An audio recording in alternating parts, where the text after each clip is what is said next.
মুখ দেখানোর মতো কোনো জায়গা নেই। আমি যদি পরবর্তীকালে কোনো সুসাইড অ্যাটেন্ড করি তো তার জন্য পুরোটাই দায়ী হবে রুবেল। আমার পাড়া বা আমার এলাকা, আমি যেখানে পড়াশোনা করি সে কোথাও আমি মুখ দেখাতে পারছি না। আমাদের পাড়া থেকে আমাকে বলেছে যে এই মেয়ে যেন ঘরে না ঢোকে। বক্তব্য বলতে এই ভিডিওটা একান্ত আমার পার্সোনাল ভিডিও ছিল। আমার ফোন থেকে আমাদের খুব কাছেরই বন্ধু রুবেল নামে একটা ছেলে সেই ভিডিওটা চুরি করে নিয়েছে।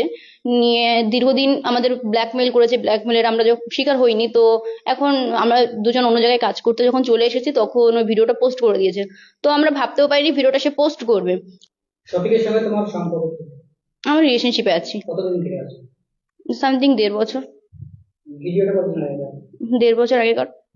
আমি আপনাদেরকে আবার অনুরোধ করছি যে ভিডিওটা আপনারা আর কেউ পোস্ট করেন না, আর আপনাদের ফোনে থাকলে ভিডিওটা ডিলিট করে দেন।